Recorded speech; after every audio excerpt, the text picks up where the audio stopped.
Welcome to TWitWoW, the best wrestling podcast made for wrestling fans, by wrestling fans, on the web today.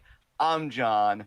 That's my cohort and commentary, Ashton, and this is our Friday night Smackdown review, the go-home show before Extreme Rules this Sunday, which we will be previewing and predicting tomorrow night at 11 p.m. Eastern Time.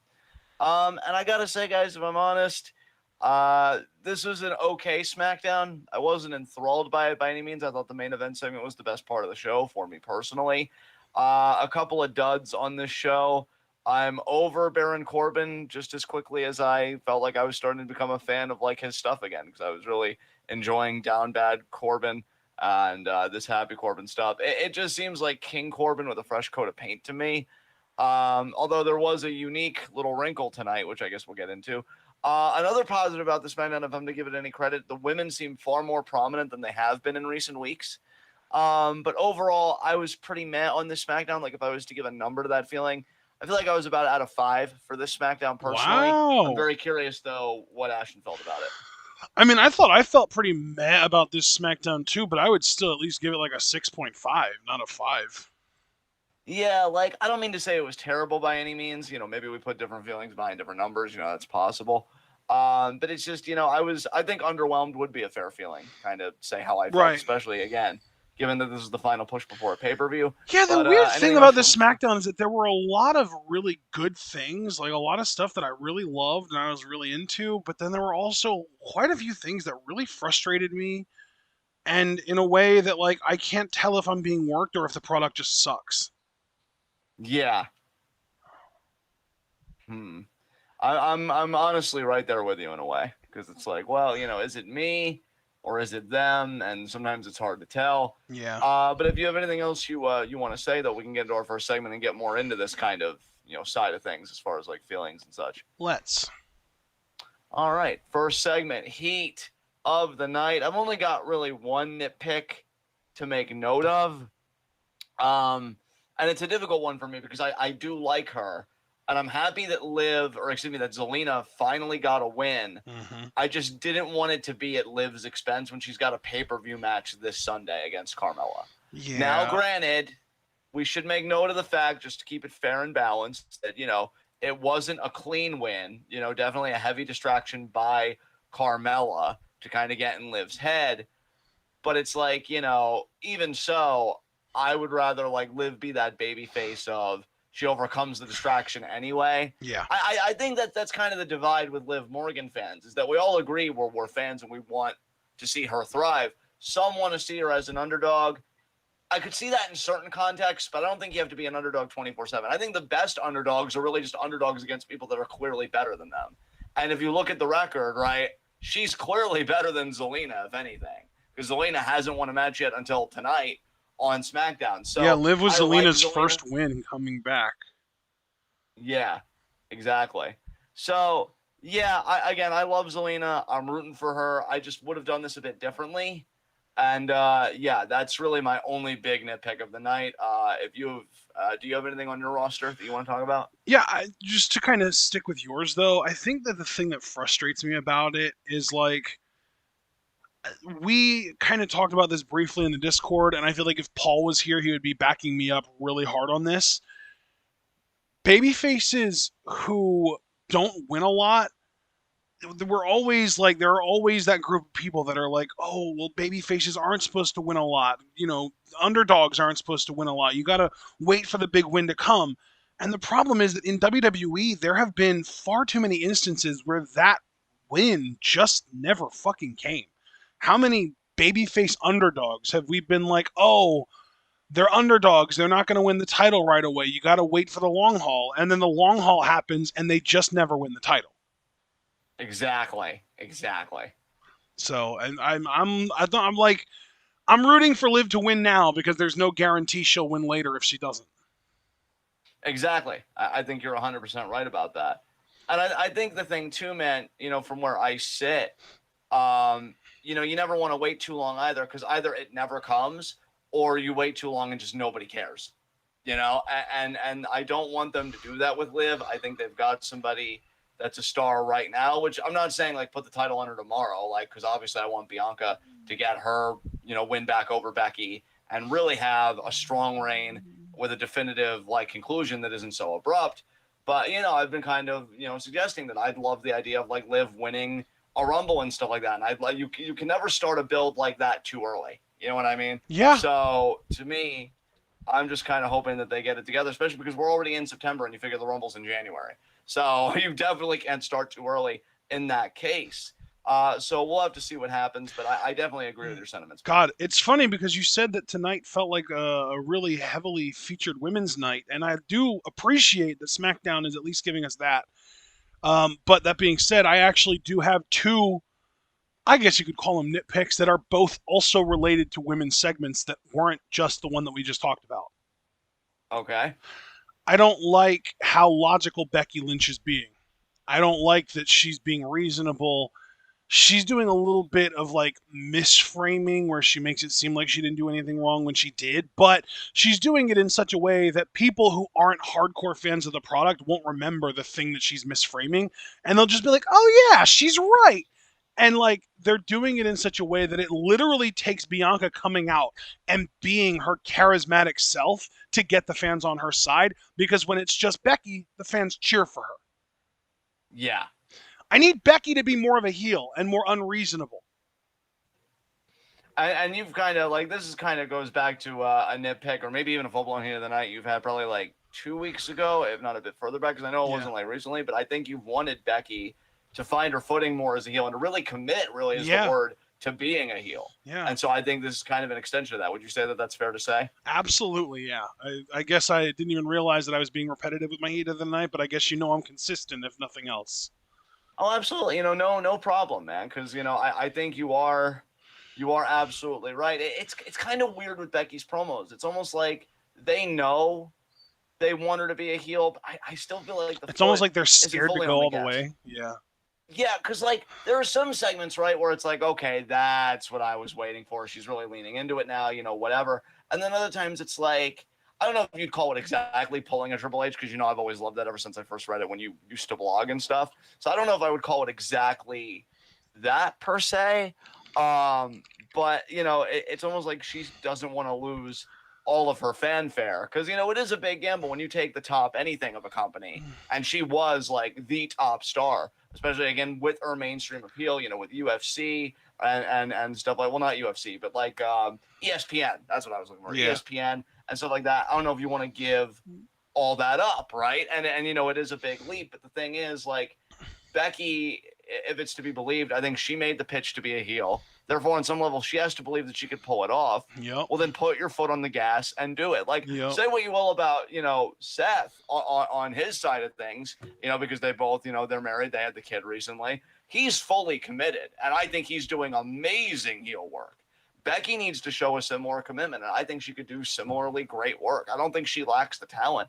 I think her and the company more broadly, and I'm just going to say it, I think they might lack the conviction. The conviction to really go in and do it. So yeah, that's just how I feel about that. So all right, and then my second and I believe hopefully final heat of the night. I don't like that Sonya is coming back to wrestle. I know that they haven't actually gone full bore with it yet, but they basically confirmed in their own special little WWE way tonight that it's gonna fucking happen. Yeah.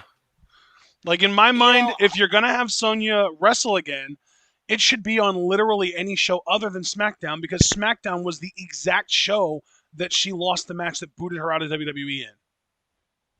I mean, you're definitely right. So I don't want to take away from your here to the night here. I would just rather augment it and add on to it. I don't like that Sonya's going to return to wrestle, and she'll probably go over Naomi. That's another part of it for sure, is that like they're building Naomi up, and that's exciting, but they're also making it seem like Sonya is like this super badass being held back by the fucking system, basically. Like, oh, I'm not a competitor anymore. It's like, okay, but we know why, because you lost that match. So the implication is basically if Sonya wasn't having her hands tied behind her back by the contract or whatever, she'd be able to get in the ring and she would mess Naomi up bad. Whereas in my mind, they should be building it more as Sonya's using the fact that she's no longer a competitor as an excuse to not have to get into the ring with Naomi because Naomi would beat her ass. That's how they should be framing it. But I think they, in whatever fucking rose-tinted glasses they're wearing, think that Sonya can be a bigger star than Naomi, and I think that's fucking foolish. Yeah, I completely agree with you there. I think you said it perfectly. I don't want to be redundant there on that. Well, dude, the thing is, like, we've listened to like the likes of Sean Ross Sapp and other people talk about how great of an actor Sonya is. Like when she was cutting her ridiculous, over-the-top, hysterical promos during the feud with Mandy Rose, and I was just talking about how horribly cringe it was. We kept on hearing everyone else around us talk about how great of an actor she was and how great this promo was and how this was a candidate for promo of the year. And I'm just sitting here like, what the fuck are we listening to that's so different from what you're listening to? And I almost have to wonder if WWE bought into that hype and they wanted to bring that Sonya back with the slow build to eventually build to her becoming like a big star for them. Right. And that could be, man. That could be. You know, and I was one of those people that I didn't loathe the promo work of Sonya. I hardly would call it promo of the year. I think that's a bit much. But, and I do think Sonya, like, has a place in the company, no doubt, especially with, you know, the appeal of MMA and stuff that isn't going to go anywhere anytime soon. And I do think she is better positioned as a heel. I don't know if a corporate heel is the way I would go. I just think heel authority figures are so played out. But again, context is everything. And I don't mind Sonya coming back, but I do agree with you. It shouldn't be on SmackDown because that was the brand where the stip took place and she lost and all that stuff. Yeah. And it sure as hell wouldn't be at the expense of Naomi. You know, a Naomi who's been itching to compete, especially because, again, like, I would even be more open to it if Naomi had already competed and she was just a face on SmackDown. And maybe she just got into stuff with Sonya for another reason. But the whole thing is built around that Naomi has wanted a match. She hasn't gotten a match. And then she finally does and she loses.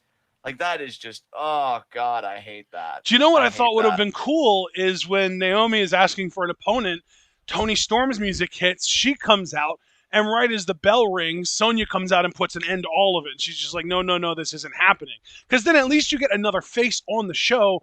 You give Toni a little bit of a rub on top of, like, oh, we're like doubling down, like this is going to be fun. We're going to get to see Toni versus Naomi. This is never before seen. It's never happened before. This is going to be great. And that gets even more heat on Sonya then. And it would take a grand total of maybe like 30 seconds more, you know what I mean, than what they took. Yeah. And the show ended at 58 anyway, so they had the time to spare. Yeah. Yeah, absolutely. And you already know I'm not the biggest Toni Storm fan, but I feel like she's being completely wasted. They're not doing anything with her at all. Oh, God, no. She's already been relegated to, like, backstage segments. And I know she won the tag match with Liv, but that was such a weird match anyway, remember, because it was the count-out loss. I feel like Toni didn't even really get a chance to flex in that. So I have to wonder, like, what are you guys waiting for? And I'm genuinely asking. Like, I'm not trying to be, like, antagonistic. Like, I'm wondering, like, are you waiting for a right time to push her? Like, what is that time in your mind? Because we were all like, oh, WWE's going to love her. But you know what, though? Lacey Evans still hasn't been a fucking women's champion, and she's still on. They did still push her way above her talent level, pretty much as soon as she got to the main roster, like within months. That is fair. That definitely did happen. Just because they never pulled the trigger on putting the title on her doesn't mean that she wasn't overpushed, you know? Oh, absolutely. Yeah, absolutely. And so I have to wonder if, you know, maybe we were just, you know, wrong about Toni, or I guess I don't know. Put it more aptly, maybe we were wrong about WWE's perception. Or maybe they're waiting until the draft to move her over to Raw, where they really start pushing her along with Bliss and Charlotte and, you know, all the other blondes that they have over there. That's an interesting possibility. Yeah. All right. I think we're ready to get into our actual review, so go ahead. Then let's do it. Let us get into our Friday night SmackDown review. And we open up with the Becky Lynch segment here. You already kind of touched on this. You know, Becky still kind of saying, like, you know, I didn't do anything wrong at SummerSlam. You know, and then now she's turning around like Bianca Belair's the one being disrespectful to me, if anything. Yeah.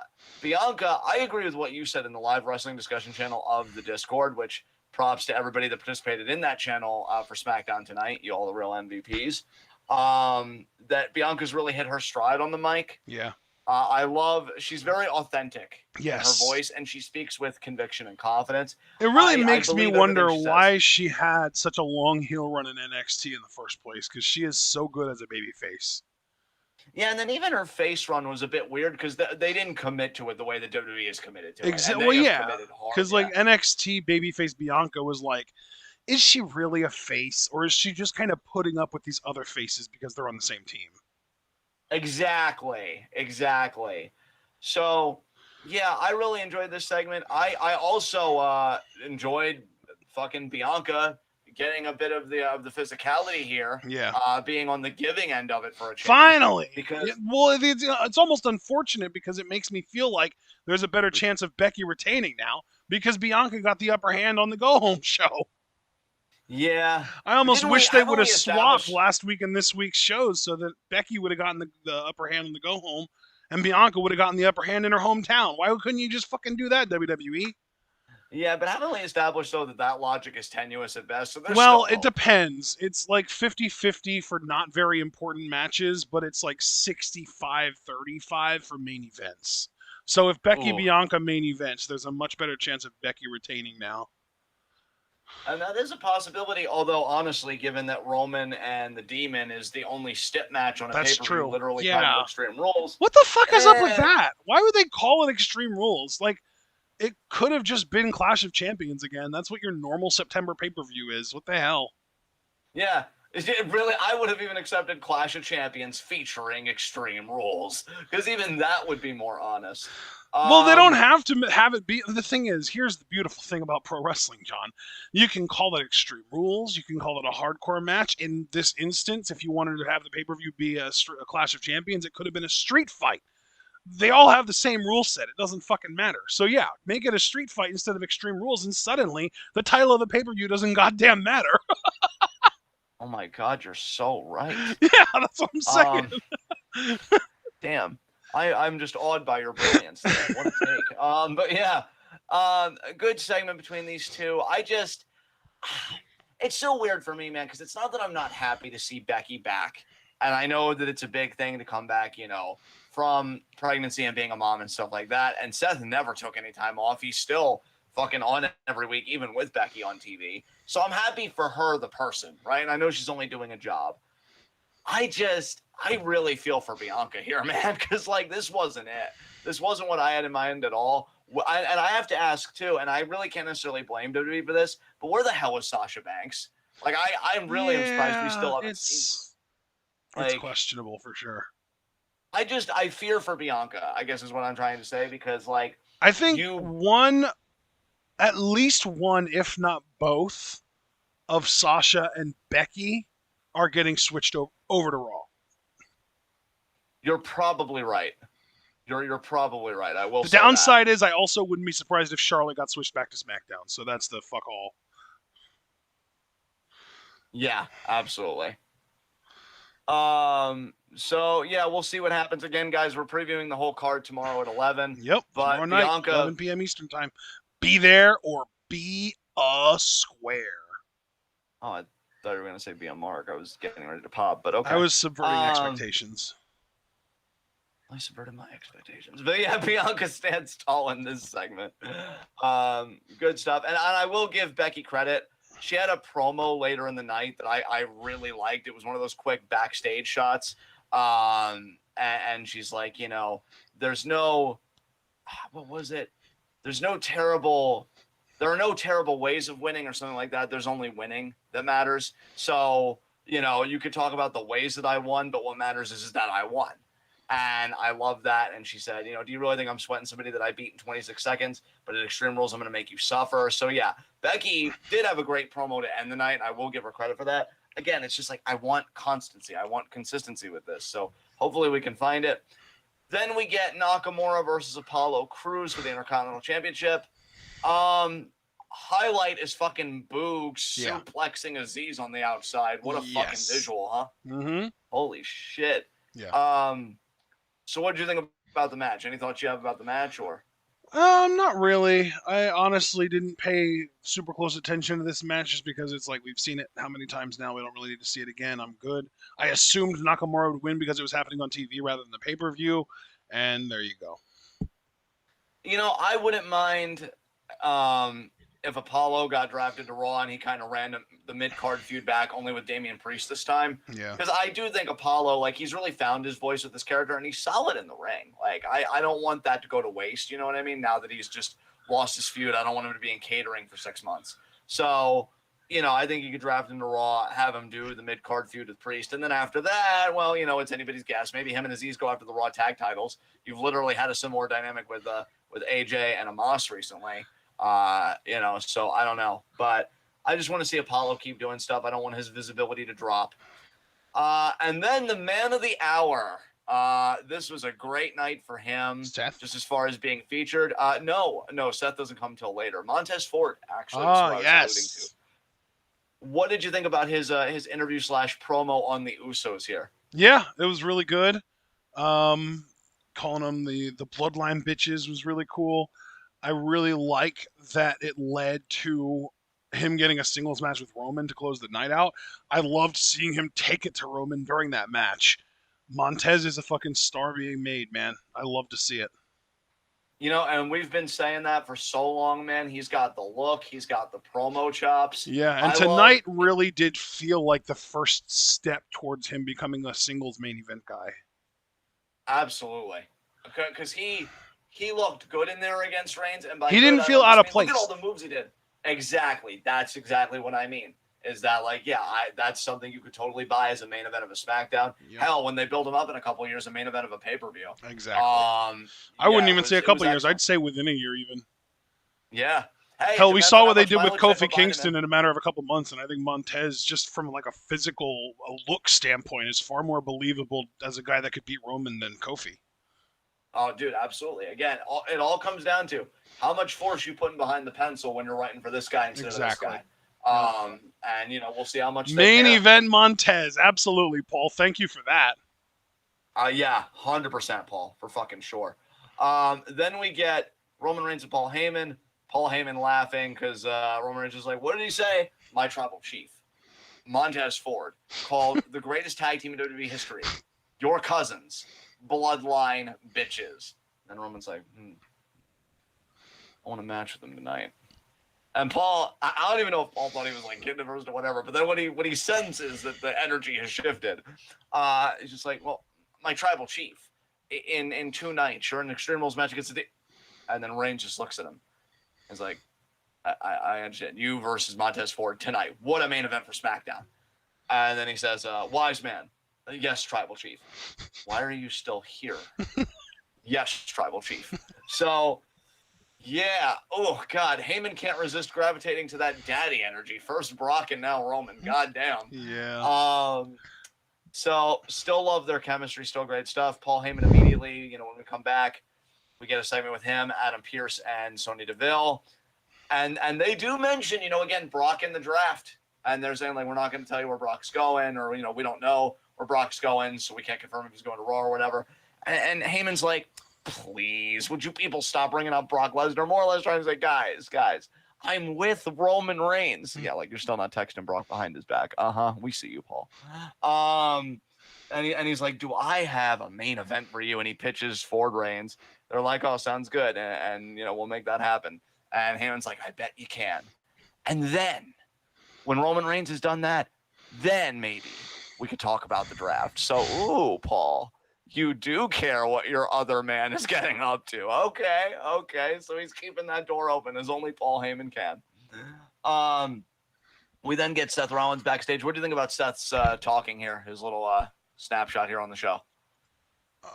Wait, didn't he cut a longer promo later on, or was this the only promo he cut all night? This was the only promo I remember. Oh, okay, yeah. This was good then. I mean, yeah, I definitely thought this got the point across. He's basically just saying like he's getting impatient with Edge. He wants Edge to come out next week and admit that Seth is not Edge-like, that Seth is better than him, and like all this other stuff. And then later on in the night, we got a tweet from Edge saying that he'd be on SmackDown next week. So He's going to be there, but I don't think he's going to give Seth what he wants. He's not going to give him what he wants. Yeah. I thought all very reasonable demands from Seth Rollins, so we'll see how that goes for him next week.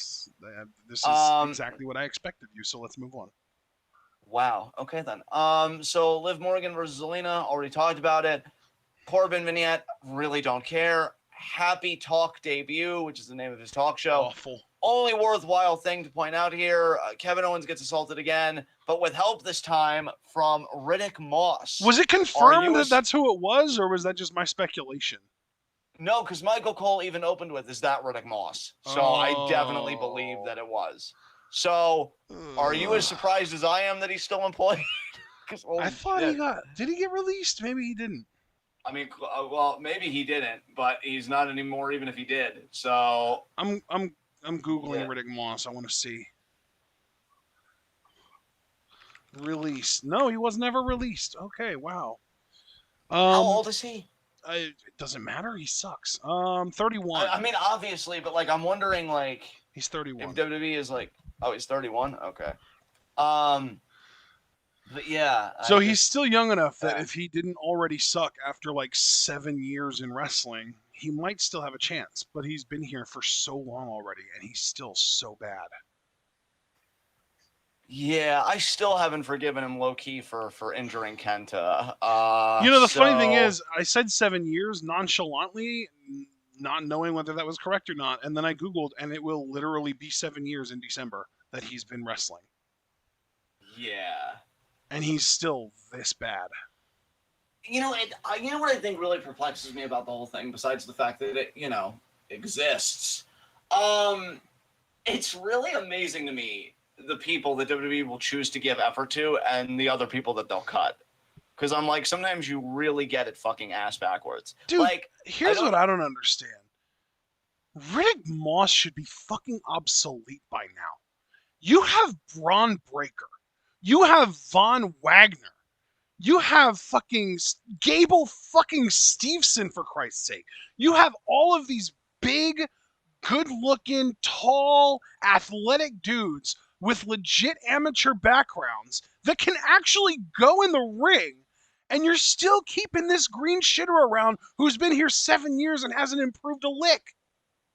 I want to mention, since you named NXT guys, I didn't want to get caught in they're NXT and he's been like on the main roster thing. You let go of Tyler Rust over this dude. Yes! Just to remind everybody. I think that was a size thing, but still, fuck, man. Yeah, fucking hell. I don't know, dude. I was bewildered by it, and then I was underwhelmed by it. Yeah. And it's really a shame because, no lie, I feel like Corbin was never more over than when he was, like, down bad Corbin, because people on social media seem to be digging it. I don't know what the ratings said about it, if he was still, like, losing people. But clearly it was the most, like, that he's gotten out of people that felt sincere and not, like, that go-away heat. And now we're right back to a gimmick that's just go-away heat. I mean, the crowd, a pocket of the crowd, literally chanted, "We don't care tonight" during his promo during Happy Talk. I'm glad. Yeah. They should have, because what the fuck is WWE? Like, he was interesting for, 3 months, maybe, when he was broke? That was interesting. And then you literally just overnight decide, I think we're bored with this actual interesting gimmick. Let's take him back to being awful and boring again. Exactly.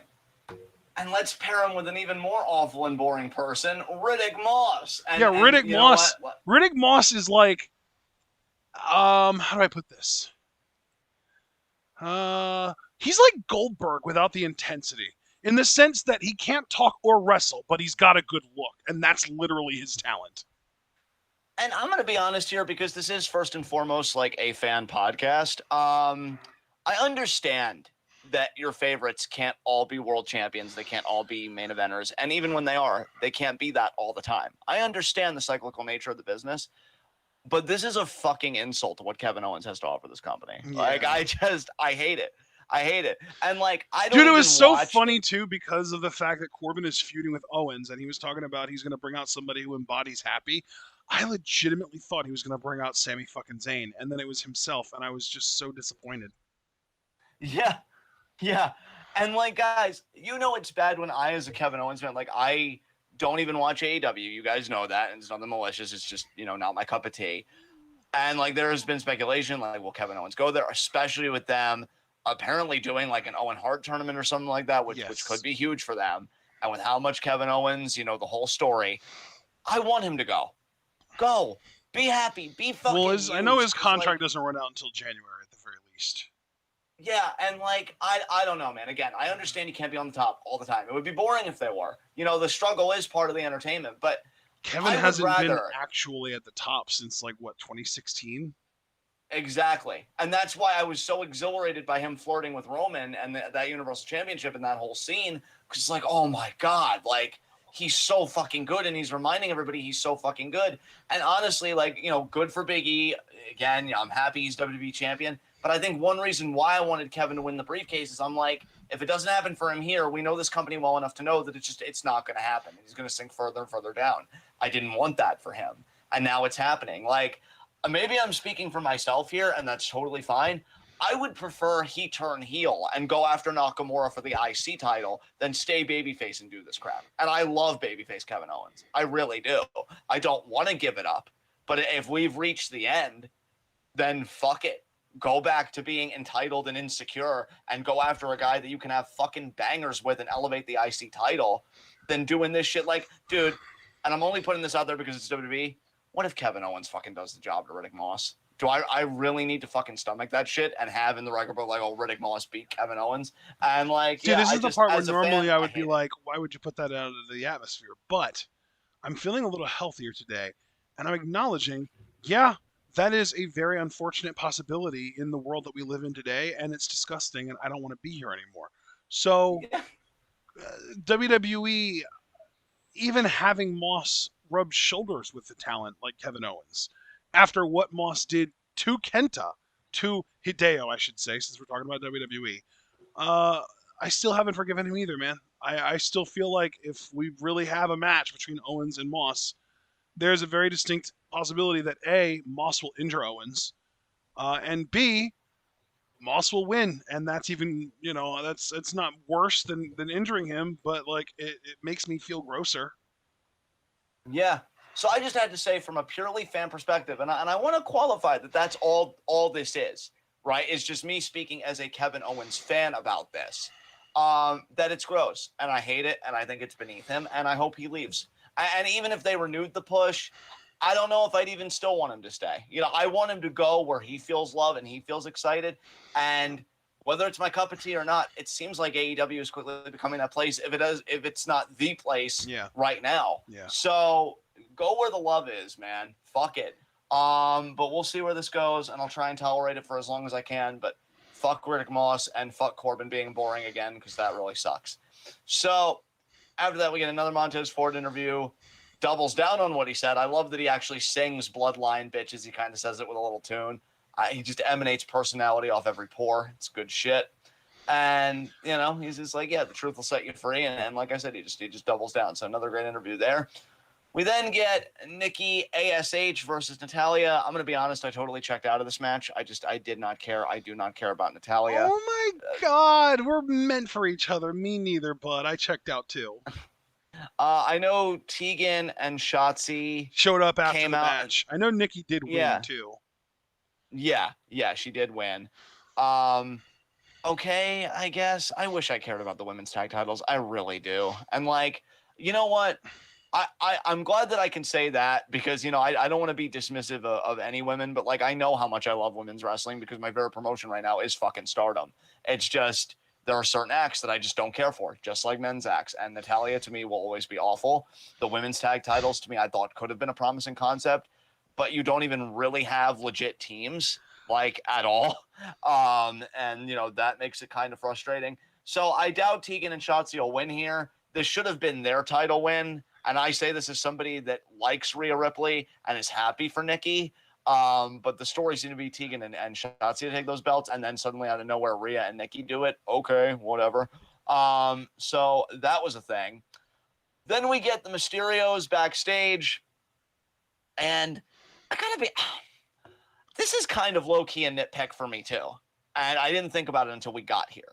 So Ray is watching the match back with Dominic, right? That he lost to Sami Zayn last week. Yeah. And he's giving him pointers like, see, you take too long to get to the top rope. And he's like, I know, Dad. And more or less, it's like, you keep telling me you're going to let me fly, but then you suffocate me. And like, you really haven't given me the chance to do it. I'm a peacock, Dad. You got to let me fly. Okay. I'm going to take the ball back there. So,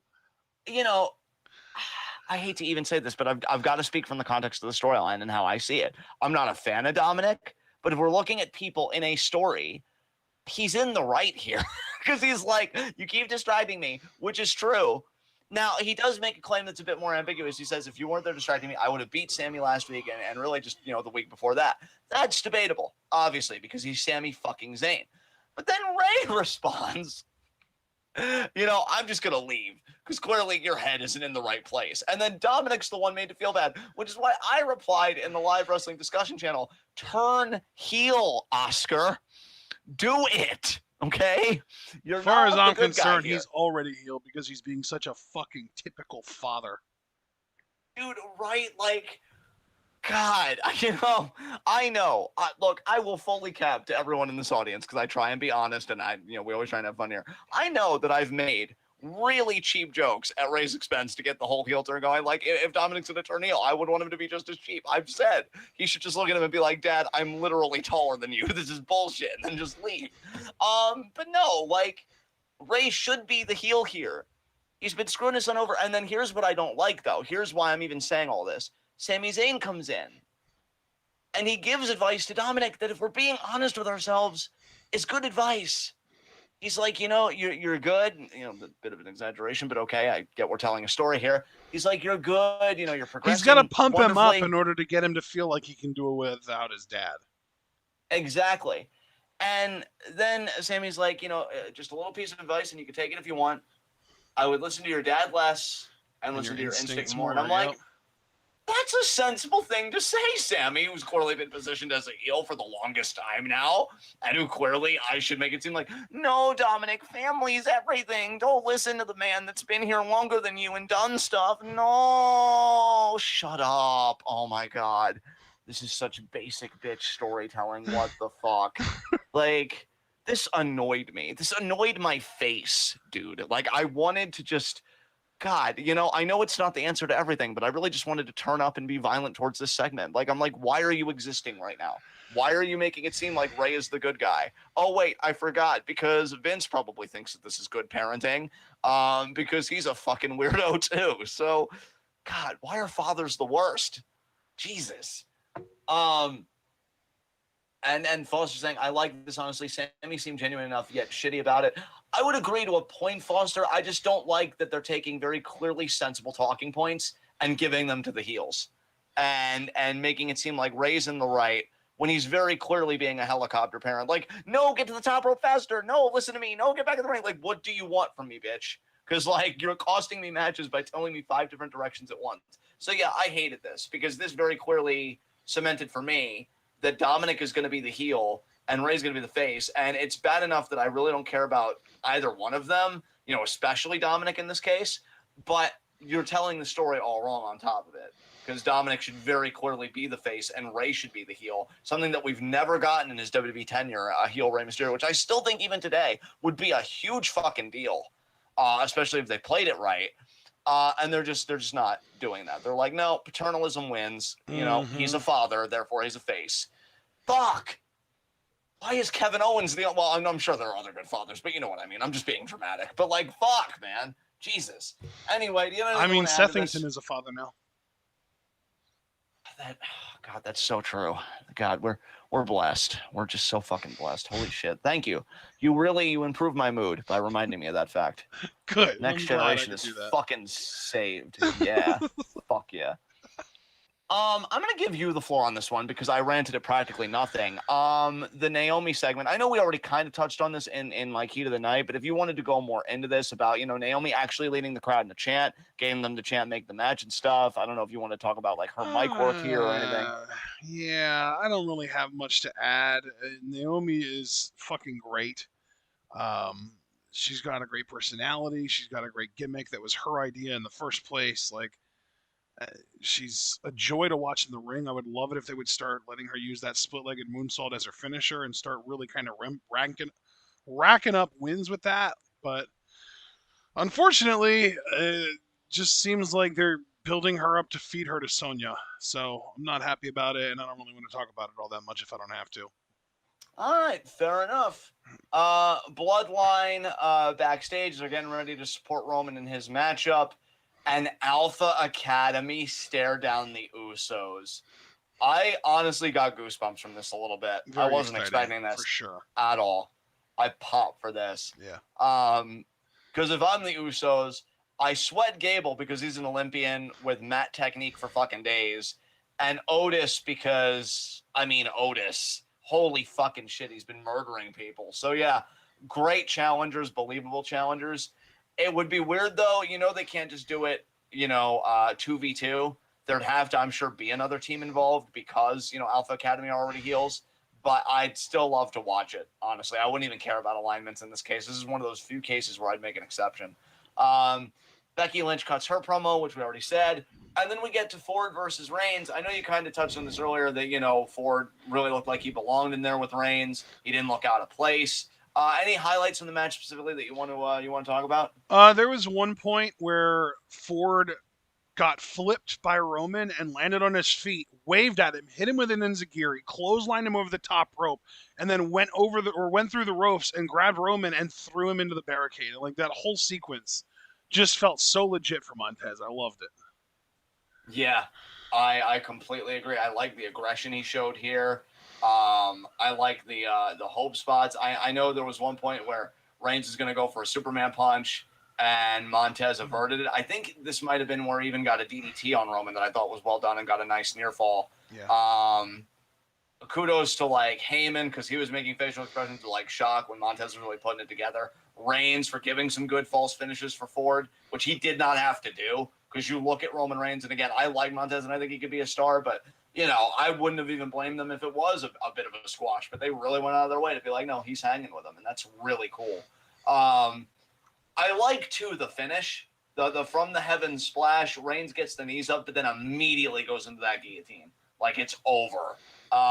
So that made him look really dominant. And then the post-match beatdown, taking it to the extreme with, the chair and everything. That was cool. And then the Demon shows up, lays out the Usos with kendo sticks, wails on Reigns with a steel chair, and then the outside dive he does. The tope. He hit perfect, full body-on-body contact. Reigns took that bump like a fucking pro, and visually it looked great. Love the Demon body paint with the X's over the eyes, I guess to mean extreme in a way. That's how I took it. Great closing segment with great energy. Is there anything you want to say about that? Demon kind of interacting with the Bloodline down the show? The imagery of him standing on the top rope while the lights were all out and stuff was really, really cool. I'll say that.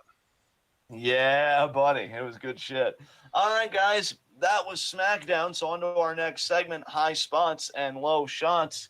I'm going to say that my low shot, and I hate to say it because everything sucks, is Kevin Owens.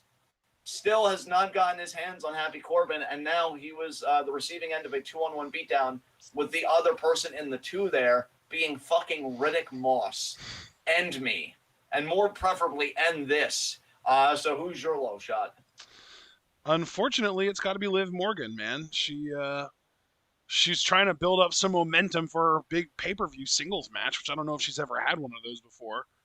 And she takes an L because of a distraction to someone that's literally never won. Well, I shouldn't say never before, but someone that's currently winless in her current run. Yeah. I love that we both begrudgingly gave our low shots to people that we love and know are talented. And by love it, I mean hate it. Yeah. It's really correct. Fucking awful, actually. Yes. So my high spot, where do I want to go with this? It's weird because I just instinctively want to give it to Montez, but he kind of got his ass beat, so I really don't feel like it would be appropriate to. Yeah, I totally get where you're coming from there, man. Absolutely.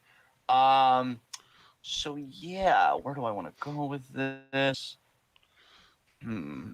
Kind of a hard. You know what? I'm going to go the easy route. I'm going to the low-hanging fruit. I'm going to say Nakamura for retaining the IC title tonight. So can't get any better than retaining gold that you came in with. So Yeah. Nakamura's my high spot. All right. I'm going to say my high spot is going to be Bianca because she actually got the upper hand tonight and she cut a great promo and got the crowd fully on her side. So great night for Bianca. I really hope that her getting the upper hand tonight doesn't translate to her losing on Sunday. But yeah, we'll see. All right, great pick, man. With that said, guys, this has been Friday Night Smackdown. This has been TWitWoW, the best wrestling podcast made for wrestling fans, by wrestling fans, on the web today. I'm John. That's my co-written commentary, Ashton. Guys, be sure to like the video as you file out. The more likes you leave, the more likely we are to the top search result on YouTube for Friday Night Smackdown reviews. And when you're the best at what you do, the top is the only place that you belong, so please leave that like. Be sure to subscribe, click the bell icon so you never get missing any of that TWitWoW goodness. Check out everything we're involved in the description box below, including our Patreon, where you can make your own TWitWoW request lives, for us to do commentaries like on a pay-per-view or a certain match collection or even just a singular match, whatever you want. We break it all down in the Patreon. For $1 a month, you get additional Q&A questions. Q&A will be next Thursday, the end of September at 7 p.m. Eastern time, so that being September 30th. And non-Patreon donors only get 3 Q&A questions, but if you donate $1, you get 5. The best places to submit Q&A questions would be my pinned tweet, which we'll get to in a moment, but also the TWitWoW Discord for $3 a month. It's a great server, channels for practically everything you could think to talk about. And we do game nights on Monday, and I say game nights because it's primarily Among Us, but sometimes we'll do Jack in the Box, party box. And we did Gardic Phone last Monday, so that was interesting. My drawings were terrible. But yeah, if you're an artist and you're like, but I can You know what, draw, John? I'm come not join our disagreeing Discord. that they were bad, but they were far from the worst. So good job on that. Hooray!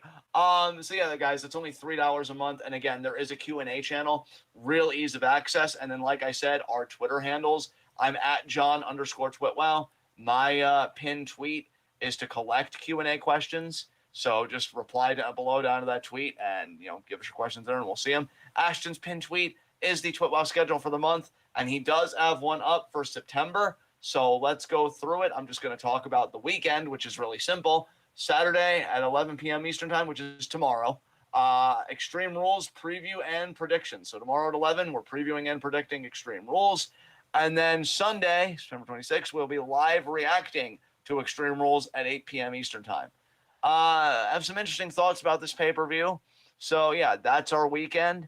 And then you'll be seeing us again for NXT live reactions because we're live reacting to NXT again, NXT 2.0 at 8 p.m. Eastern time. And that's all I'm going to get into now.